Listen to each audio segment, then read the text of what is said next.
Chamber of Commerce social media webinar series. I'm Karen Yankovich, and I'm Patty Simone's helper. And today's topic is going to cover the scope and benefits of social PR, a terrific content marketing option that can expand your company's visibility and attract better prospects. And hopefully you know this by now, but over the next few months, we're covering everything you need to know about social media to get strong, integrated social media and content marketing campaigns running on LinkedIn, Twitter, YouTube, Google+, Facebook, Instagram, Pinterest, social PR, and live streaming on Facebook, Blab, Periscope. We're really digging deep on all of these platforms for you, and we're really excited to be here today. We know that attracting warmer leads to your sales funnels turns more profits with smarter social media marketing. So that's what we're here to talk about today. So let me just introduce our speaker here today. We've got Patty Simone here. Patty is a digital PR and business strategist. She's a speaker, and she's a founder of Womencentric, a business news and career advancement platform. She works with entrepreneurs, individuals, companies to boost brand awareness and sales through engaging, optimized storytelling, PR, so public relations, videos, social media, online marketing, and blogging. Patty's appeared on ABC, MSNBC, and Fox 5 TV, and she's been quoted in Entrepreneur and many, many more magazines, WCBS News Radio, The Bergen Record. We are so lucky to have Patty with us here today. Her clients include Fortune 500 companies to local businesses, including Sharp and Citigroup, KPMG, Purchase College. We're lucky to have you here today with us, Patty. Thanks so much for doing this. Oh, thank you. Wow, what a lovely intro. Okay, so we have a lot to cover today, so I'm going to just dive right in. Today, we're sponsored by R&D Legal Bookkeeping. They manage your business finances so you can focus on increasing your bottom line. And also by Womencentric, which is my company. It's for PR and business communications for individuals, entrepreneurs, and enterprises. And you can find out more information at womencentric.net. All right, let's get right to it. Many times when people are asking me about PR, especially if they're smaller business owners and they don't obviously have an in-house marketing professional that they're working with, or they've not contracted with an independent PR professional to help them, they don't understand what the elements are of a good press release. And it really is a formula. I tried to do it in a word cloud, but it got too confusing. So I really did want to list it in order of what should appear on a physical document. It should be limited to about one page. News professionals in particular are very busy people. They need you to get to the point, to focus on what it is that you really want to say, and they need to, it needs to speak to them. But at the same token, you need to have certain logistical information on there. So if you have a company logo, put that right at the top. If you, because you are saying that it's a press release, you need to list that it's a press release. Believe it or not, you can say it in your subject line or whatever in an email if you're attaching it, which is most likely how you're going to send it to somebody, but you still need to list that. You need to have a statement also that gives them the permission to release the information that's in it. So it should say for immediate release on it. It also should have contact information for the press person that you want to be the spokesperson for your company. So it could be you, it could be someone that you've designated as a spokesperson, but you need to give them on the release the name, the phone, and the email address of this individual. Then you need a headline, and typically also, if you think about it, in a lot of newspapers, there's the grabby headline, and then there's also something that's a sub-headline. So it gives context to what is this release about, and what can the reader expect to discover inside of this, what kind of news.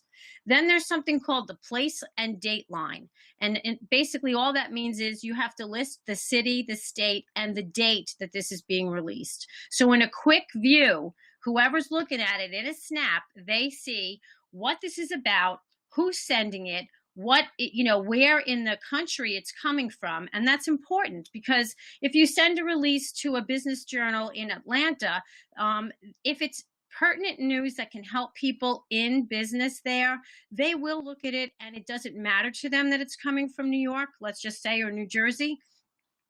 But in more local publications that are weekly publications, they're more apt to put something in, unless you're a national name like Martha Stewart or something like that. They're more apt to put in local news. So, again, it's all about giving as much information as you can so that they can scan it and that they can see if it's relevant to them. Then you've got a lead paragraph, which basically is your opportunity to hook the reader. You want to make it that it's, pithy, and that it lists exactly what it is that you're trying to say in the release in a very quick way. So 1 or 2 sentences at most for that paragraph. It's basically a synopsis of what it is that the rest of the release says. Then in the body of the release, it should probably be between 2, it could be up to 5 graphs if it's really small, but 2 to 4 graphs typically.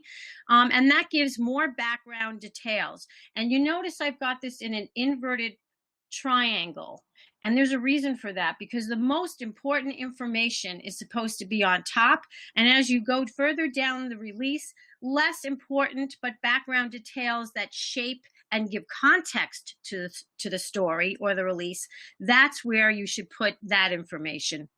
And also in the body, typically, it includes a quote of some kind, whether it's from yourself, if you're an entrepreneur, a quote about whatever it is that you're speaking about. And we'll get into, the different kinds of press releases and PR that, you can speak about further on into the presentation today. So anyway, at the very end, you should have something about your company, which again is a short paragraph, 2 to 5 sentences. I would even keep it at 4 sentences at most. And it's considered a boilerplate. So it's a basic bio brief about your company. And so it might be something of when you're founded, but the most important information, where you're located, who you service, and with not too much use of adjectives. It's got to be, sounding pretty factual, because you shouldn't have fabulous, or you can use unique if you have a unique product, but you shouldn't be putting in stuff that's more, your opinion. It should be more factual. And then the ending marks indicates to the reader and to the editor or the writer that is the end of the release. Underneath that, you can put photos, you can put links to videos, you can put links to your social pages, you can put other information, but the ending marks indicates to the professional writer, editor, producer, etc., that is the end of the press release. So on the right-hand side of this slide, I've given you an idea of one subject line that I used to get a client of mine into being mentioned in a major New York radio station and having, 2 or 3 minutes of airtime by someone who's a business reporter. Very short and to the point. Old dogs can adapt. And so that was the hook that got this particular, he's again, an announcer, but he's also a business writer and has been a business journalist in the Wall Street Journal and now in Bloomberg News. That's what hooked him to read the rest of what the content of the email was. Include art or video, links to videos when you can, because that's always valuable. If you've got art ready to go that can substantiate a point that you're making in your release, that's really good. And also just keep a focus. I have a picture on the bottom of a young woman holding a sparkler. There's a lot of shiny objects out there, and you can get very easily, distracted. And you want to make sure that you don't get distracted. You want to focus on the main elements that you're trying to say. Don't try and make it that you're saying, cramming everything into it, because it gets too long, it gets too confusing. And quite frankly, as a credentialed journalist who's been pitched to by thousands of people over the years, I don't have time to read that. So you just have to think about focus on whatever your main topic is. Okay. So here's a snapshot of a traditional one-page release. This is what, when in the old days, I'm even talking about up to 5 years ago, when someone said they were doing a press release, this is basically what it could look like. You'd have the one-page release on the first page, and again, the hash marks indicating that it's over. And on the second page, you'd have more information about the firm, some background details, and then I had several pages of pictures, so I just decided to show you one of them. And on the second page, I basically expanded the synopsis boilerplate into, again, more information that could be background details that an editor or a writer or a blogger could quickly review and probably get some more context and information from that. So traditionally, this is what you'd put together, and you'd either send it out on PR Web or one of the free services, and you'd hope that someone would read it. You could also, maybe as time went on, you'd place it on your website, which was a good way of doing it. But, in the past, you were sort of waiting and hoping through pitching and through cultivating media contacts that they would actually include you in a story that they were writing. So now we have a new world and a new process, which is very exciting, and it sort of levels the playing field for the smaller businesses, and quite frankly, even some of the mid-range businesses that still, they're a multi-million-dollar company, but a lot of companies still don't have a dedicated marketing person to handle some of these things. And it's affecting their ability to get in front of new people. It's affecting their ability to really feed their sales funnel if they are not doing these things. So the good news is we do have a lot of different social online tools that we can use to distribute news and to publish news. And the two of the pictures that I have on the side are some of the live streaming options that Karen mentioned in her intro. And there's Karen and I actually doing a blab, my first blab, where she and I were discussing topics of interest, again, to small business people. And in the process of doing the actual blab, having the content afterwards and the post promotional work and the pre-blab promotional work that we did, we were getting our respective names out in front of new audiences and new prospects. So again, let's just go through this. There's a lot of news distribution channels that are out there, and you can count your email, your basic email that you send one-to-one to people is one. Obviously, social channels, your website, your blog, and there's others as well. And all of these channels are really publishing platforms. So today, we're not having to wait, per se, for a New York Times reporter to call us. We can get our information out in front of the public, again, using strategic platforms and hashtags, so that you're categorizing the post or the share. And we'll get into a little bit more of that later, on your website, on your blog. If you're not using LinkedIn to post things, that's another sort of guest blogging in a way, but you're guest blogging on your own page, and then people have an opportunity to read that and comment on it. Traditional guest blogging, where you've approached another outlet, a media outlet, or an influencer who has a very big following, hopefully. And, again, you're getting your face, the name of your company, and your expertise, hopefully, in front of people by putting together content that's meaningful for the particular audiences. Again, YouTube, live streaming. And the bottom line here with the way things are in terms of PR in general, public relations activities in general, is that you want to be sharing valuable content. And there's a number of reasons why. First of all, people don't have the time to sort through things and sift. And by doing it in a way that you are using keywords very strategically that are meaningful for your audiences, you're sharing, again, valuable information that they can use and benefit from, then you are increasing your opportunity of getting that content shared, which is another way of feeding your sales funnel with warmer leads, because they're going to share it with people that, it makes sense to share it with them. And so just think about your own behavior. We're searching online for pretty much everything now. Search dominates the way we discover and connect with brands. And it doesn't matter if you're the local pizzeria and you're pulling people in from a 10-mile radius, or whether you're a global, location entity, the same rules apply. People are searching for content, they're searching for information, they're searching for solutions. And so if you are publishing the right kinds of things, that is a public relations activity that can really help you in fulfilling your own strategic goals. Okay, so here is actually the note that I sent out with the Old Dogs Can Adapt to Joe Connolly, the Wall Street Journal reporter at the time. He's now with Bloomberg News on WCBS News Radio in New York. And I know Joe for several years, so I do say when I know people, hey, when I'm sending them a note, so I'm a little casual, but I still know that I have to give him something. I have to not waste his time, give him context, give him information that he can scan through, so you can see that there's a lot of white space here. It's talking about a local company here and how a particular gentleman was,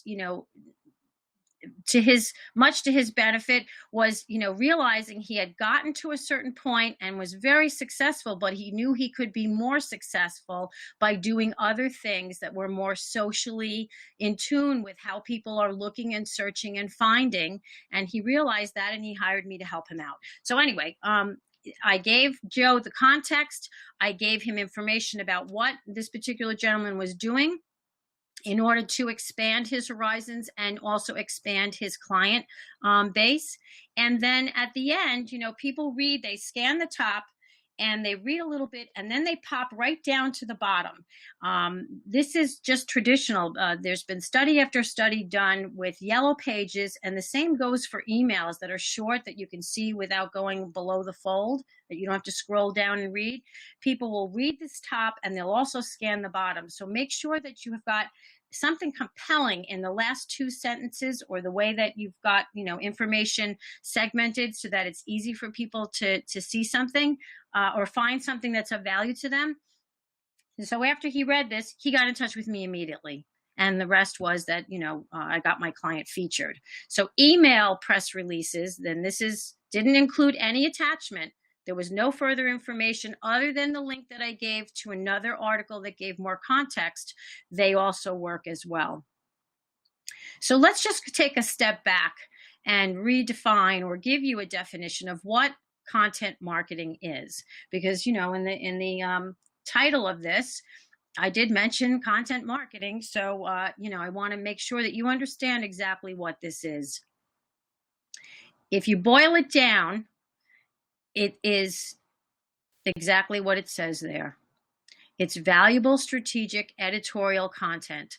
And I put the word editorial in there because it is not advertorial. It is not saying, here, look at us. This is what we do. Here, you need to buy from us. It's sharing information that's valuable to the prospects and clients that you want to get business from in a way that is going to serve your own interests as well, because it positions you as an expert, and it also makes sure that that content, via the way search engines work, gets you in front of people who are searching for your particular business, product, service. Okay, so these are all the different elements that every company can use and leverage in order to get their public relations efforts in front of the right people. And you notice I've highlighted press releases. They still do work.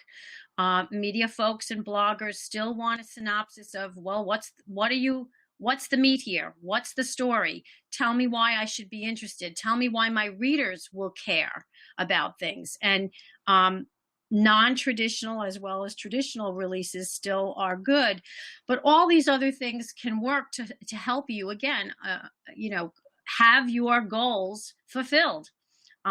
Testimonials work, guest blogging works, workshops and speaking like this. I'm getting in front of new audiences because of doing a workshop like this. And hopefully there'll be people that can have some actionable, practical tips and ideas as a result of them listening to me, and maybe they'll want to find out more about me. So that's part of the goal as well. Notice I also have email marketing and videos, etc., in there as well. So here again is what I have come up with as a definition of modern PR or modern public relations. It definitely has to be and should be, in order to fulfill your goals, very well coordinated communications in all different modalities, using a lot of different tools and methods. And it's a lot of activities that leverage well-branded, very authentic, and market-driven storytelling. And I think that, I should have highlighted that in larger letters or italics, because it really is about market-driven storytelling. I mean, I know a lot of people that do blogs and they're very prolific. And I know a lot of people that, they put a bunch of content on their website, but the content really is not applicable, and it is not something that makes any sense to the actual audiences that are their best prospects and clients. So you have to really think about who those people are in order for you to put together the right content that's going to appeal to them, and that editors, writers, producers, and other people in general that are influencers or again, prospects and clients will want to share and read and share. So again, it's self-published editorial, it's press releases, it's testimonials. All of these things together really work together, if they're harnessed correctly, to fulfill your goals. And also just, it's modern PR. That's what it is. That's all the activities that are involved. And again, I've also included PPC campaigns because it is that as well. We're not going to focus on that as much. We're going to focus on some of the other things, but any communications activities that tell your story, that get your brand in front of people, really does fit this new definition of what PR is today. Social PR can reach your target markets in a way that, never happened before. So you've got to decide who are those markets first, so that you can put together, as I said, the right information. So are they affluent and educated? Are they C-suite decision makers? Are you, appealing to or looking to connect with and do business with people that are just in the tech sector? Are you B2B or B2C? If you're B2C, then what are your target markets? And you can have many. It can be, a mix of baby boomers and millennials and tweens. So identifying these personas can help you to then put together the right kind of content that will attract those. And also having an understanding of where they gather, where they shop, what they listen to, and what channels are they frequenting that they're discovering new brands and businesses to do business with. So I took a screenshot of an animated video that I put together for a local company, and they were having trouble articulating what it is that they do, because it is not something that they felt that they could communicate well. And in the matter of a minute and 20 seconds, we were able to communicate what this business does, how they help people, and what their benefits were, what their unique selling points were. So it can be done. Again, part of what you need to identify in order to make meaningful outreach and put together meaningful information is, where are these people that you're looking to connect with? Are they just in the New York metro area? Are you focusing on, out west and in middle of the country, that you might want to connect with folks there? Or is it just in Bergen County, Rockland County, etc.? And again, what's the face of those people? What do they look like? So what modern PR can be, and what can be part of a press release, whether it's a traditional one or a non-traditional type of communication activity. You can be sharing tips. You can be sharing news about sales. You can be sharing advice, insight, reaction to trends or industry news. You can be, again, giving information that you think is what is going to happen in your industry for trends in the future, or something that's trending now. Special offers that you might have put together. new product or service news, or something that's an announcement, or something that, again, you've got an award, you've got a new strategic partnership, you're going to be speaking at a major event, you have an ebook that you're publishing. I mean, there can be so many different kinds of news that can be relevant. Notice that I did highlight in the orange color some of the things that pull, excuse me, better, is to keep the sales pitch low, keep the advice, the insight, the tips, things that are going to be really valuable as being the most of what you're sharing in any of your public relations or PR activities, because that is what will help people get drawn to you more and also expertise you and your firm. So where it fits, where do all these things fit? So I have a screen grab that I took of one of Karen's actually LinkedIn posts, and she writes things there. So you can do it on LinkedIn. And first, maybe that lived on her blog, and then she reformatted it, maybe changed the headline a little bit, added a little bit more information, took some information out, and then posted it on LinkedIn. So it's not exactly what's on her blog post, but it's close to, and it also will have a hyperlink or two back to the original post. You can post it on your website. And we have another Mahwah Regional Chamber of Commerce, Carl Cox Studios, that here's a release that I happen to write for him, that he's also putting this information on his website, as well as putting the information out there directly to different media people that we're hoping that are going to include Carl in future stories that they do. Or, you put it on your YouTube channel. So this is a video that I did an interview with someone in their home about their nonprofit that they have, Wings World Quest, and it gives context about who they are and what they do, etc. So again, this is another PR activity. The strategies behind what you do. I mean, this is again, you're not just wanting to go haywire, doing a whole bunch of different things without having a strategy and making sure that all your activities are going to actually fulfill some goals. And, let's be clear. I mean, we're all in business to make money.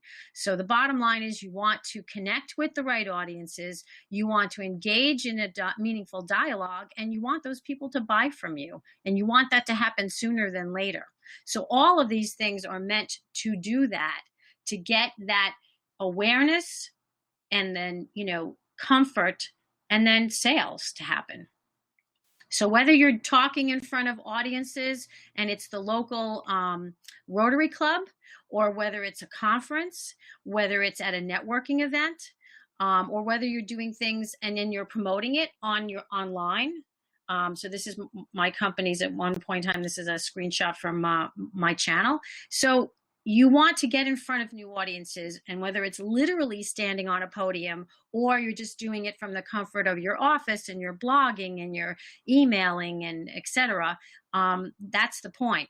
You want to create good brand awareness. You want influencer engagement, and you also want to provide customer service.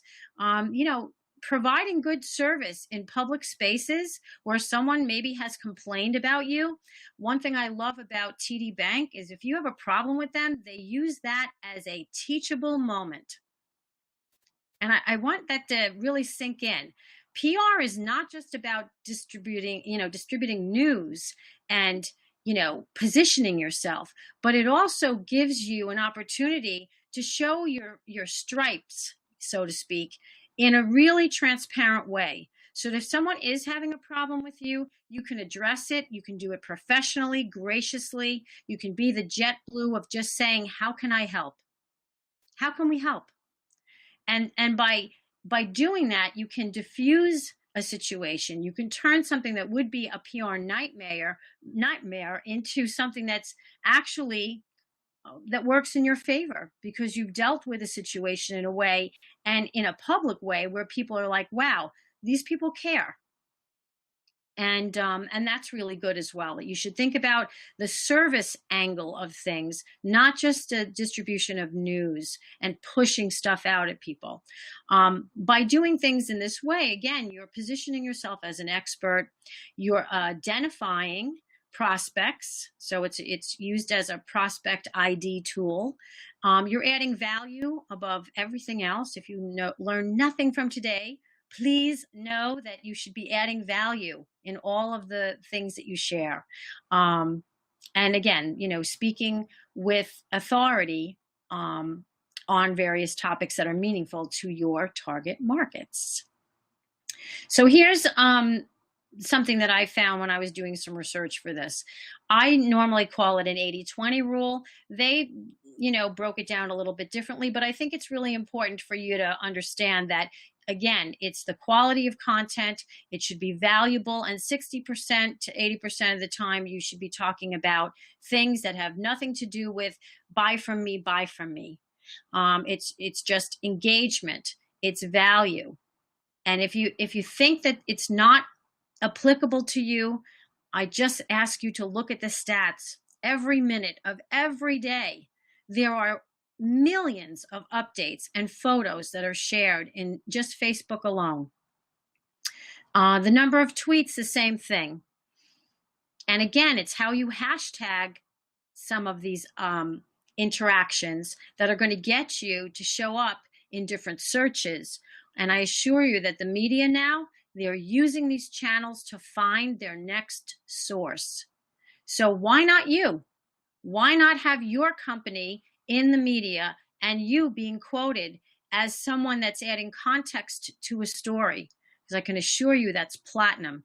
If you're covered by anyone, if you're covered by even an online blogger that has influence, that is meaningful for you and your company. And so if you're not in the game, there's no chance of that happening. Word of mouth is great, but it only goes so far. And again, people are using mobile more and more, their iPads, their laptops, to search for what they want. Okay, so 60% engagement, 20% of content that is really directed specific to your audience, and 20% of content about yourself. You have a sale, you have an offer, you have a new ebook, there's a new strategic partnership, you're giving a workshop, et cetera, et cetera. So one of the things that you should have prepped for your public relations activities still is very meaningful is a press kit. And that includes information that's at the ready. So when you get that phone call, when you get that email query that someone wants to talk to you or include you in a blab, in a Periscope, in a blog post, they want to interview you, or they may want to videotape you, you need to provide information. And the folks that are at the ready with this have a more likely to be quoted and, get more opportunities for that. So think about what you need to put together. It doesn't need to be a whole lot of stuff, but it's just, common sense information about your company, about your services or products, a bio about the founders or founder of your company, product specific or service specific client testimonials. And that I also should have highlighted, because let's say you've got markets that are in the entrepreneurial sector, in the corporate sector, in the nonprofit sector, and in colleges. Those are 4 different markets. So you can have one sheet that sort of gives a synopsis of everything you do and the types of clients that you have, and that's great. But then you also should have market and product specific client testimonials and service sheets, so that, somebody quickly who's interested in perhaps hiring you to do some work or do programs for, let's say, a college, can look over and say, okay, here's what's meaningful to me. And wow, there's a couple of great testimonials from this college and that college. I want to give this person a call, or I want to put this person in my, my file to definitely be one of the top people that I contact when I'm ready to. You also want to have media assets available. So URLs to your videos so that people can quickly watch them, grab them, get more information, possibly use screenshots or even segments from them if you're lucky enough to get on television. And then photos, high-res photos that are well lit, that tell a story, that's, has some human emotional impact. All of these things help you, again, with your public relations activities. So you want to also do a little homework, identify and leverage your current contacts. Everybody knows somebody, and you can think about in, your past of networking and whatever you've been involved with, maybe even different forums that you participate in, groups that you're a part of on LinkedIn. And again, even from people that from high school, everybody knows somebody. So you've got personal connections. You want to make sure that you have a spreadsheet. You have a simple Excel spreadsheet with, things that people that you are connected to that might be able to share stories and get you in front of different members of the media or influencers, coverage that you've already gotten. That's very important. And that also should be part of your media kit as well, because, bottom line is people are drawn to that. They want to know, have you been on television? Okay, fine. Then maybe you're okay as a guest.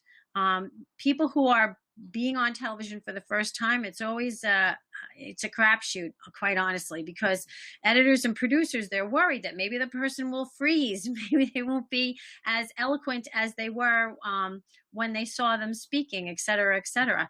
But bottom line is, people get a chance. I attended a dinner. I spoke to a few people that were on Fox 5, and 2 weeks later, I was on television for the first time. And so, it can happen that way.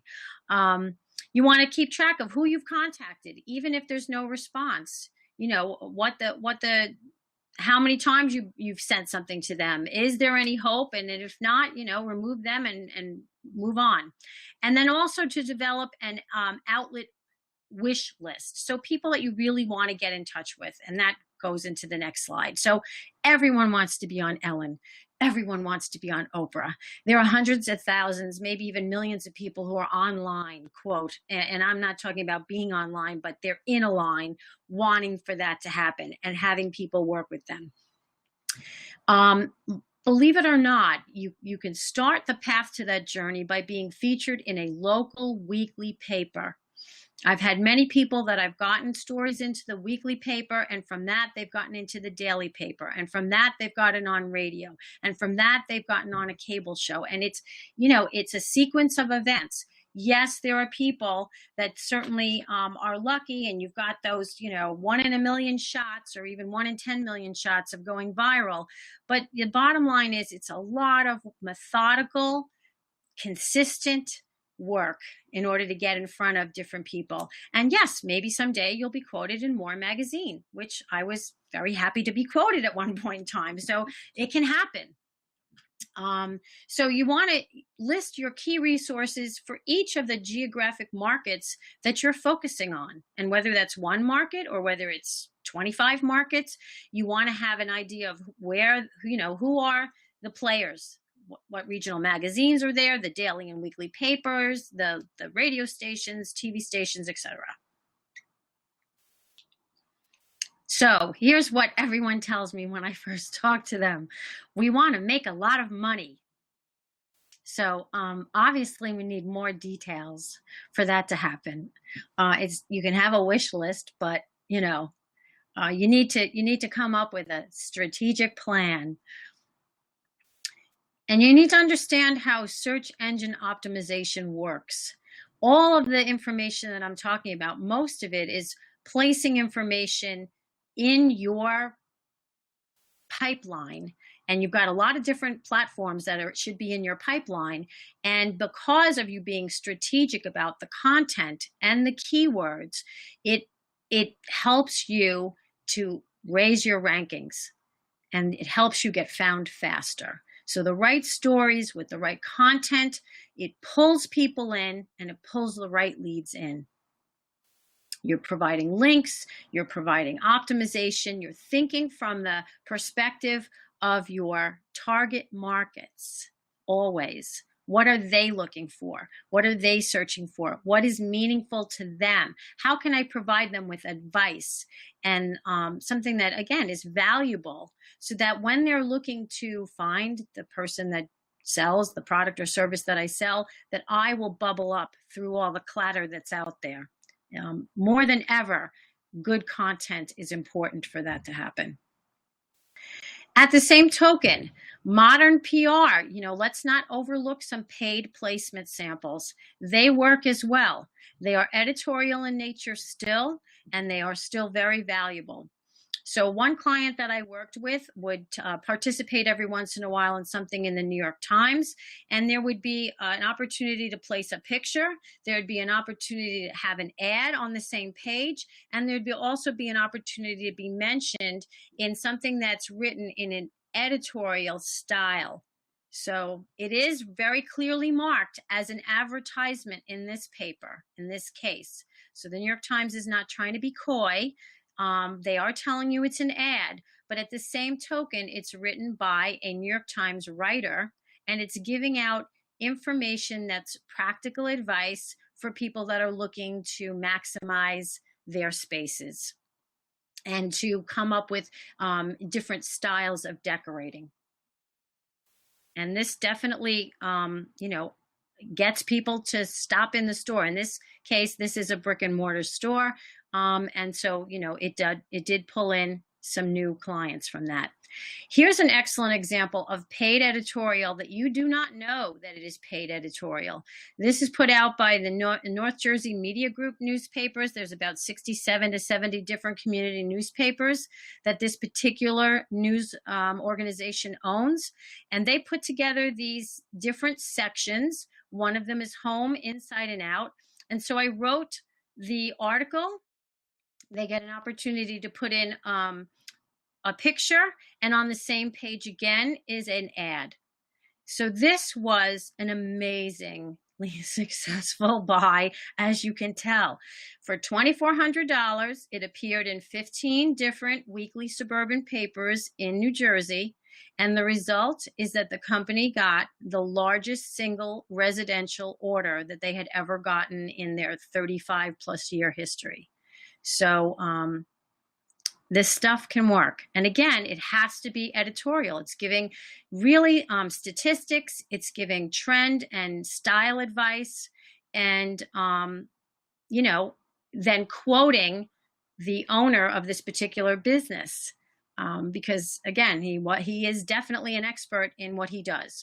So he had some advice specific to give, and then there were other things that I did research and added to that.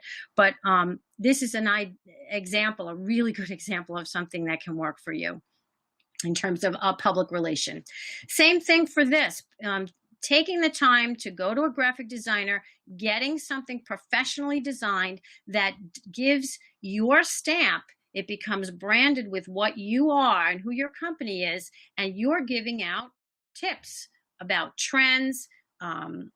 Again, for this particular organization, it was what they see in terms of style trends and design trends, colors, different ways of using indoor and outdoor spaces, and that was given out at a special event that was in-house. So yes, special events can be very expensive, or they can be something that's done in a guerrilla fashion that is inexpensive, and yet again positions the company with strength, shows the expertise in a very tangible way that the company has, establishes a leadership position because they're going through just one page. But what a professional way of public relations activity to help the company achieve what it wants, which is getting in front of new clients, and also getting more of the existing clients to buy different things. To think of this company, Down to Earth Living, as a resource that they can go to for a number of different things. So modern PR building blocks. You can create and distribute valuable content. And I'm looking at what our timing is, so I know I got to wrap up here.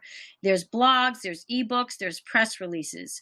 You want strong relationships with strategic producers, editors, writers, bloggers. You want to cultivate those things.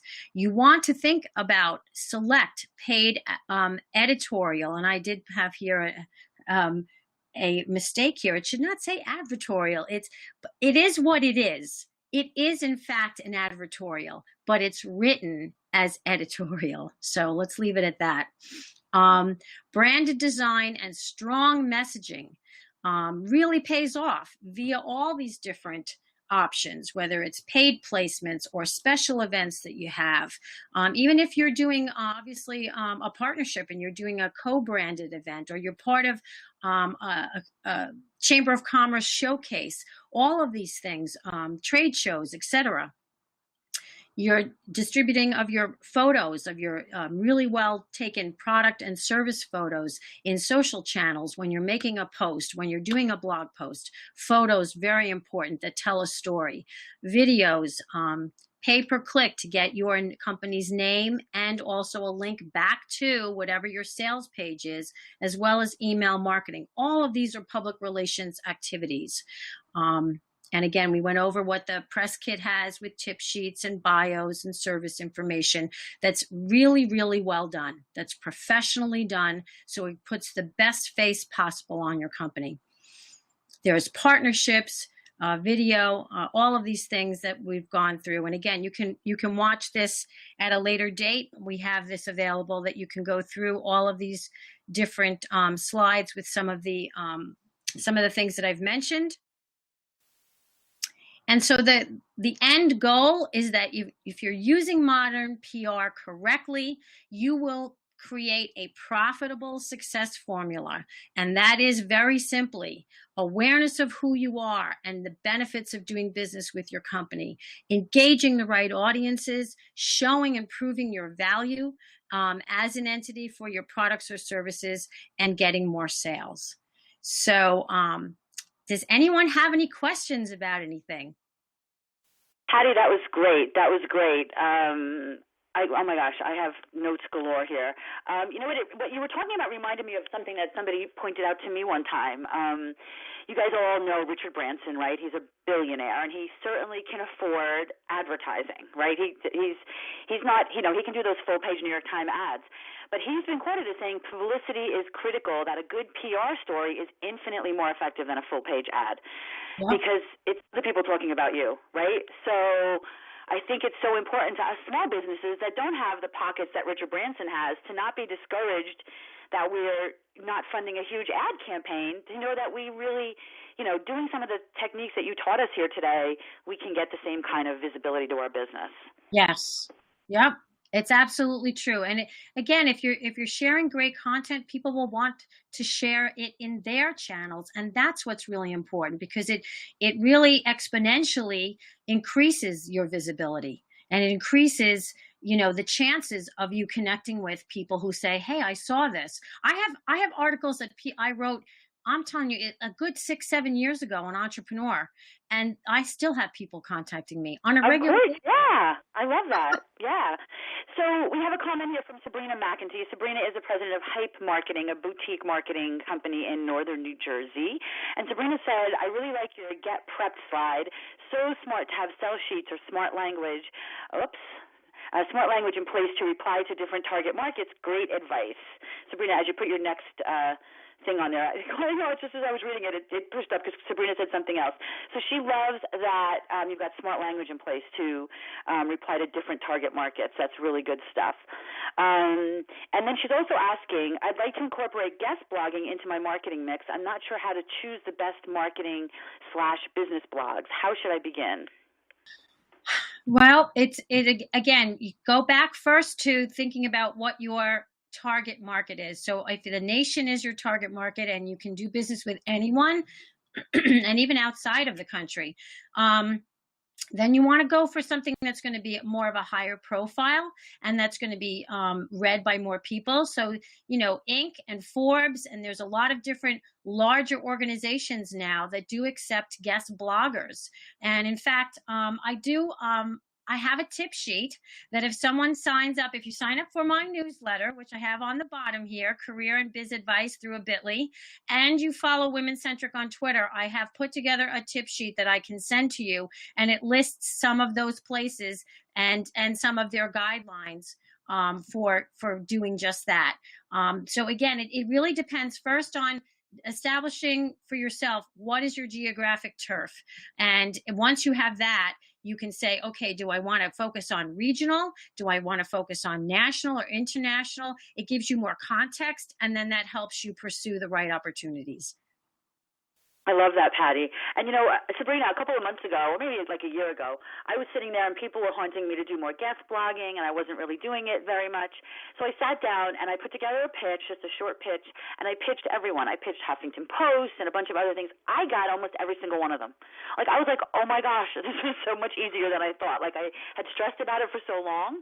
And then, and a lot of them, they don't even really require you to create new content for them. They're okay with you repurposing old content. So putting a plan in place to pitch them, and if there's somebody that repurposes old content, you can take something off your blog, and you don't even really have to take the time to write a fresh article for them. Of course, it's great when you do. Like Huffington Post, it doesn't have to be a new article. So I try to mix it. I try to have some new articles, but if I have a great blog post that I'd love to get in front of the Huffington Post article, now that I'm approved, I can put those articles on there. So, my advice is just to get started, because when I got that kick in the pants, I finally started doing it, and I was accepted to way more than I thought I was going to be. Yeah. I mean, it's true. It took me a year to put together and get the confidence to reach out to Entrepreneur with a pitch.